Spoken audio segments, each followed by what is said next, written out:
వికాస్ రేణుకలు ప్రేమించుకున్నారు, పెళ్ళి కూడా చేసుకోవాలనుకుంటున్నారు. మరి నువ్వు వికాస్ ఇంట్లో ఎందుకుంటున్నావు? ఎలా ఉంటున్నా?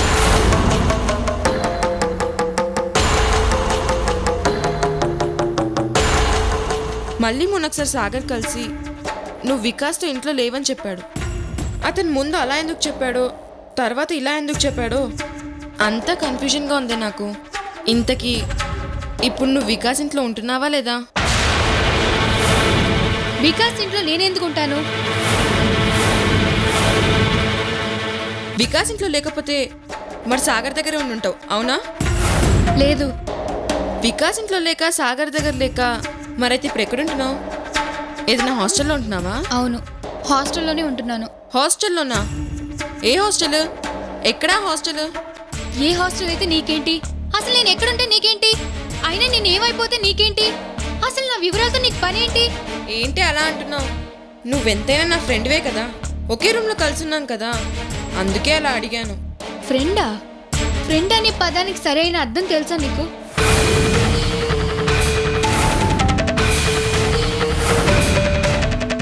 ఆ రోజు హాస్టల్లో అందరూ నన్ను నువ్వు లేచిపోయావు, నీకు ఇక్కడ ఉండే అర్హత లేదని, నా సామాలని నా మొహాన్ని ఇసురు కొట్టారు.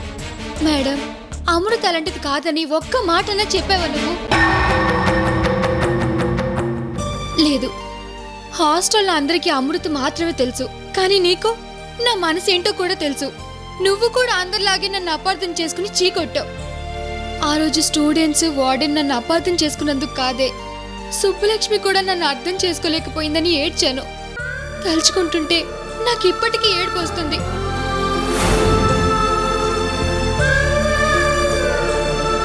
ఎవరైనా కొత్త వాళ్ళు నలుగురు పరిచయం అయితే నా మంచితనం గురించి వాళ్ళకి చెప్పేదానివి. అమృత లాంటి ఫ్రెండ్ దొరకడం నీ అదృష్టం అనేదానివి. అమృతది చాలా మంచి మనసు అని చెప్పావు. జీవితాంతో మన అక్క చెల్లెలా కలిసిమెలిసి ఉందామన్నావు. కానీ ఒక్క రాత్రిలోనే ఈ స్నేహితురాలు చెడిపోయిందా?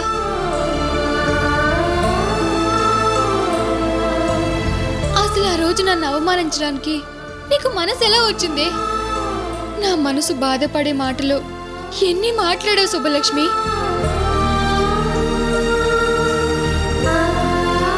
కలిసి కబుర్లు చెప్పుకోవడం, కలిసి సినిమాలకి షికాలకి వెళ్ళడం కాదే స్నేహం. కష్టాల్లో ఉన్నప్పుడు ఎందరు ఏమన్నా నా ఫ్రెండ్ ఏ తప్పు చేయదని నీ మనసు కనిపించడమేనే స్నేహం. అయినా అమృత ఎందుకు ఇలా చేస్తుంది, ఎప్పటికీ ఇలా చేయదని ఒక్క సెకండ్ నువ్వు ఆలోచించుంటే అదే నీ స్నేహం అంటే. నువ్విచ్చిన స్ట్రోక్తో ఫ్రెండ్ అనే పదాన్ని కూడా మర్చిపోయాను. ఇప్పుడు కూడా నువ్వు నేనుండేది వికాస్ దగ్గర లేక సాగర్ దగ్గర అని నీ కన్ఫ్యూజన్ని క్లియర్ చేసుకోవడానికి కలిసి మాట్లాడుతున్నావే కానీ పాప అమృత ఎక్కడ ఉంటుందో, ఎలా ఉంటుందో, ఏం చేస్తుందో అని తెలుసుకోవడానికి కాదు సుబ్బలక్ష్మి.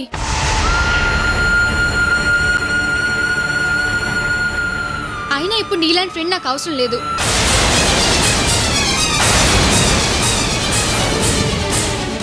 నాకొక్కటే అవసరం, చదవడం నా జీవిత ఆశయం.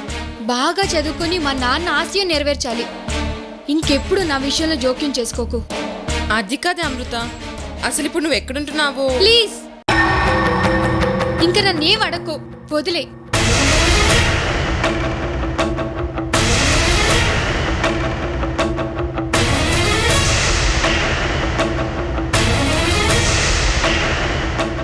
దీని మాటల్ని బట్టి చూస్తుంటే ఇది వికాస్ ఇంట్లోనే ఉంటున్నట్టుంది. అమృత, నా కన్ఫ్యూజన్ క్లియర్ అయ్యే వరకు నిన్ను వదలనే. అర్జెంటుగా ఈ విషయం రేణుకతో మాట్లాడాలి.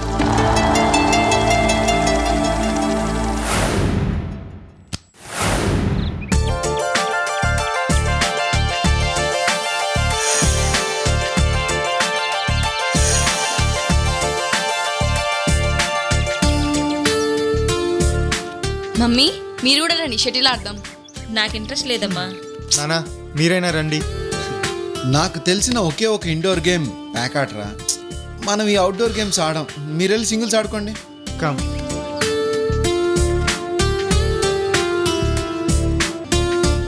తాతయ్య షటిల్ ఆడతావా? ఇలా లాన్లో షటిల్ ఆడడం కాదురా, నాలా లైఫ్లో షటిల్ ఎవడో నేర్చుకోండి. సర్లే, ఆ ప్రయత్నంలోనే ఉన్నాం తాతయ్య. కాకపోతే టైం కలిసి రావట్లేదు అంతే. తాతయ్య, మీరు ఆడకపోయినా పర్వాలేదు, మా కోసం ఎంపైర్ గానైనా ఉండండి. షటిల్లో ఎంపైర్ ఉండడు, రిఫరీ ఉంటాడు. అది తెలుసుకోండి. మీరు చెప్పారుగా, తెలుసుకున్నాం. రండి.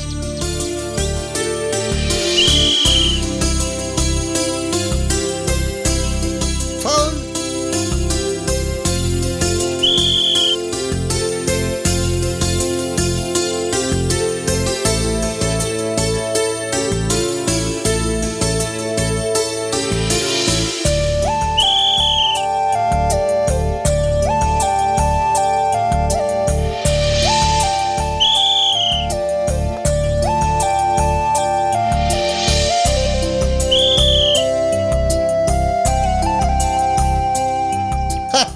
మనవడా సూపర్ కట్ కొట్టావురా.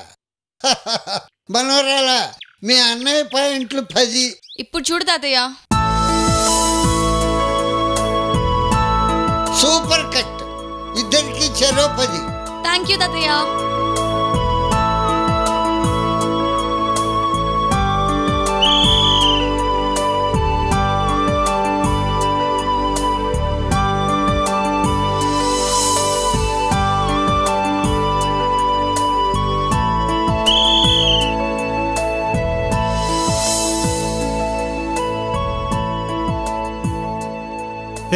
ఏంటి ఆటము?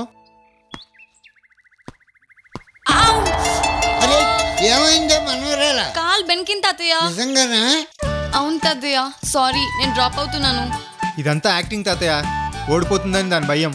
నేనా? చాలాసార్లు నువ్వే నా చేతిలో ఓడిపోయావు. అది గుర్తుందా నీకు? ఎప్పుడో సంగతి ఎందుకు, ఇప్పుడు ఆడు. పెయిన్ గా ఉంది, ఎలా ఆడాలి? చూసారా, ఇది పెద్ద తొండి తాతయ్య. అయితే ఓడిపోయినా ఒప్పుకో. ఆడితేనే నేను గెలుస్తాను, ఆడకపోతే నేనెలా ఒప్పుకుంటాను? చూసారా తాతయ్య, కుళ్ళు. నువ్వే కుళ్ళు. నువ్వు వేస్ట్. నువ్వే డబుల్ వేస్ట్. చంపుతా, రక్కుతా. ఏమిట్లా మీరిద్దరు చంపుతా, పీకుతా, కొరుకుతా, రక్కుతా అనుకుంటున్నారు. మధ్యలో నేనెందుకు? అది కాదు తాతయ్య. ఏది కాదురా రేఖ, నువ్వు వెళ్ళిపో. థ్యాంక్స్ తాతయ్య. పోవే. చెప్పా.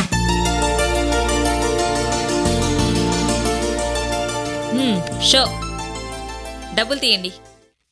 పద్దు రాసుకోవే. పుచ్చిపోయిన టెంకాయ్, కుళ్ళిపోయిన వంకాయ్. నువ్వే కుళ్ళిపోయిన మామిడికాయవే. అమ్మా, ఇది నా చేతిలో ఓడిపోయిందమ్మా. ఇక్కడ మీ నాన్న కూడా నా చేతిలో ఓడిపోయారా? నేనేం ఓడిపోలేదు మమ్మీ, డ్రాప్ అయ్యాను అంతే. నేను ఓడిపోలేదమ్మా. ఇదిగో మీ తిట్లు విని డిస్టర్బ్ అయ్యి దాంతో హ్యాండ్ రైజింగ్ డౌన్ అయింది. ఓహో, సాకులు చెప్పకండి. సరే, ఇక్కడ ఎందుకు డిస్టర్బెన్స్? లోపలికి వెళ్ళి ఆడుకుందాం పద. అమ్మా ప్లీజ్, నాతో ఒక గేమ్ ఆడవా? నేనా? నా వల్ల కాదురా. నానా మీరైనా. చెప్పాను కదరా, మందంతా indoor games, no outdoor games. తాతయ్య, ఇక మిగిలింది మీరు ఒక్కరే. ప్లీజ్. నా వల్ల అస్సలు కాదు. ప్లీజ్ తాతయ్య.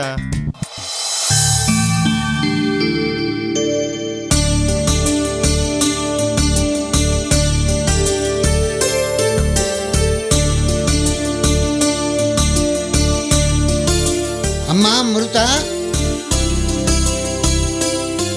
ఇలారా.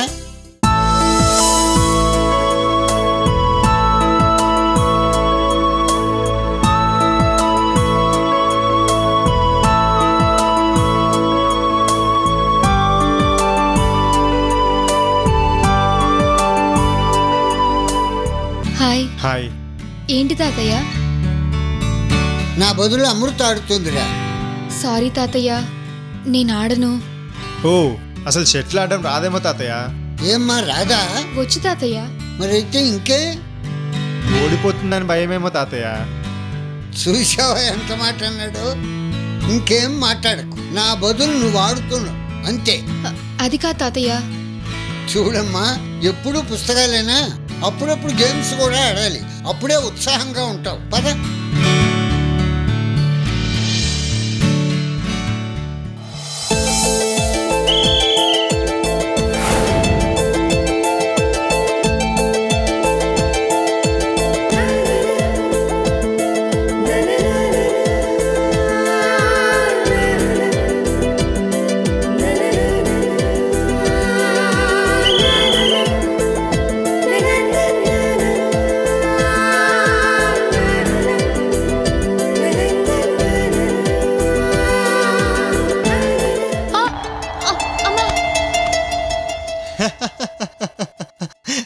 ఏమ్మా వెనకబడిపోతున్నావు?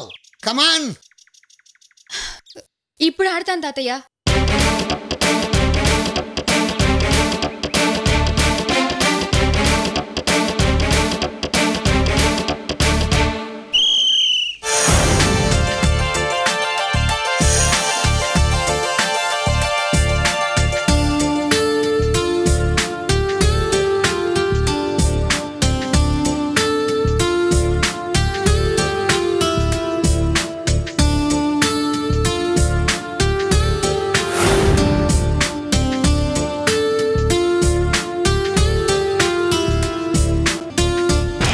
రేణుకతో ఉన్నప్పుడు సరిగ్గా చూడలేదు.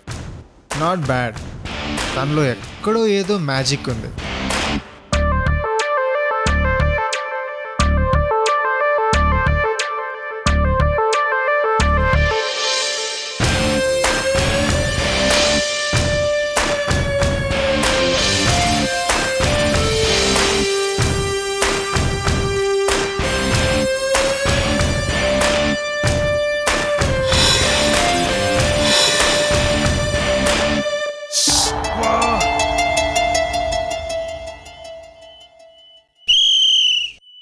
బ్రేక్. సారీ అండి, సారీ. మంచినీళ్ళు తాగండి. రండి, పర్లేదండి. ఇలా వచ్చి కూర్చోండి.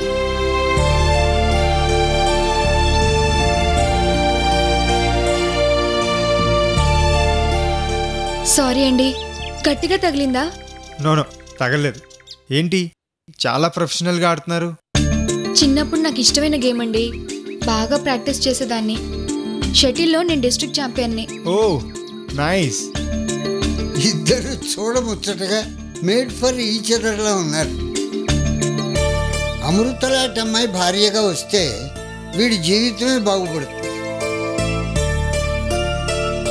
కష్టపడి వీడిని మంచి దారిలోకి తెస్తుంది. అయ్యో, కాక్ బాగా తగిలిందండి. ఏది ఒకసారి చూడనివ్వండి. లేదండి, పర్లేదు. ఏదో నలకపడినట్టుంది. పర్వాలేదండి, ఒకసారి చూడనివ్వండి.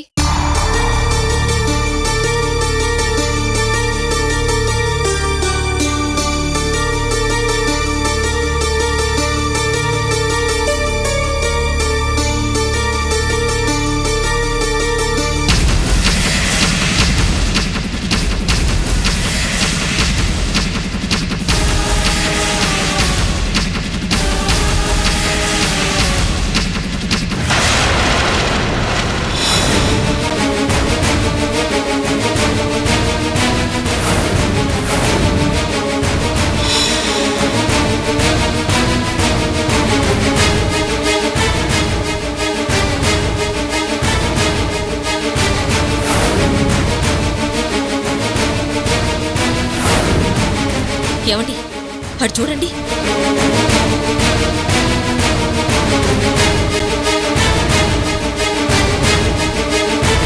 అరే, అమృత వికాసు పక్కపక్కనే కూర్చున్నారు. అబ్బా అది కాదండి, అమృతతో ఆ క్లోజ్నెస్ ఏమిటండి? ఆ చేతులు చూడండి. ఏమండి? చూస్తున్నా చూస్తున్నా.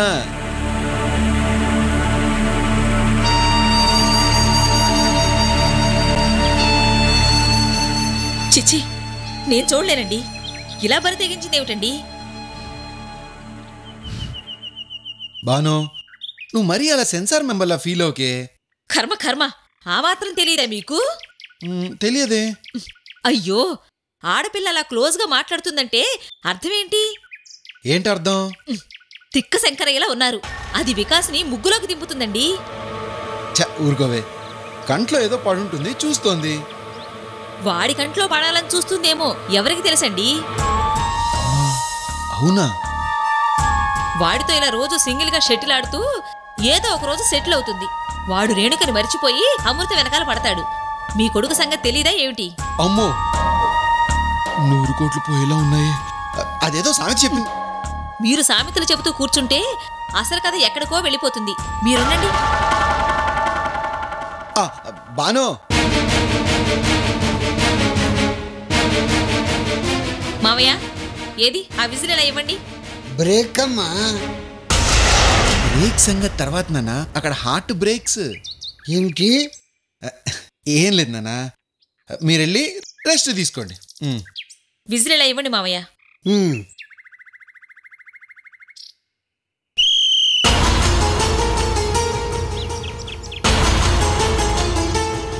ఒరే వికాస్, ఇప్పుడు నేను నీతో ఆడతానురా. ఇక్కడ అమృతతో ఆడుతున్నా కదమ్మా, నీతో తర్వాత ఆడతాలే. లేదు, ఇప్పుడే ఆడాలి. ఇందాక ఆడినావు. మనసు మార్చుకుంది లేరా? ఏ ఎందుకు? నీ మనసు మారుతుందని. ఏంటి? ముందు గేమ్ స్టార్ట్ చేయరా. ప్రస్తుతం రెఫరీ నేను. నీకు సత్తా ఉంటే మీ అమ్మ మీద ఆడిగెలురా. అవునా? అవును. అయితే ఛాలెంజ్. ఛాలెంజ్. నా కొడుకుతో ఆడాలనుకుంటే అర్హత ఉండాలి. అడ్డమైన ప్రతి వాళ్ళు ఆడకూడదు. ఏంటి ఇంకా ఇక్కడే నిలబడ్డావు? కోర్టులో నుంచి బయటికెళ్ళు.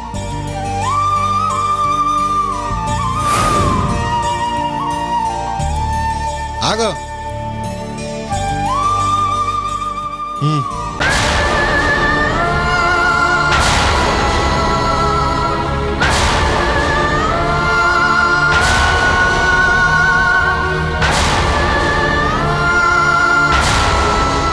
ఓహో కోడలా, ఇంత హడావిడి ఎందుకు చేస్తున్నావో ఇప్పుడు అర్థమైంది.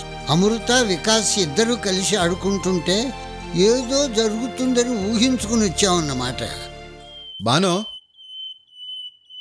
సర్వీస్ నీదే. రేయ్, మీ అమ్మ బ్యాట్ పడితే భద్రకాళి, అబ్బచా. సర్వీస్ చేస్తే మహంకాళి, కట్టు కొడితే రుద్రకాళి, పట్టు పట్టి జంప్ చేసి కొడితే కాక్లోని ఈకలు కూడా పొట్టు పొట్టు అయిపోతాయి. చా, ముందు సర్వీస్ చేయమను. రెడీయా?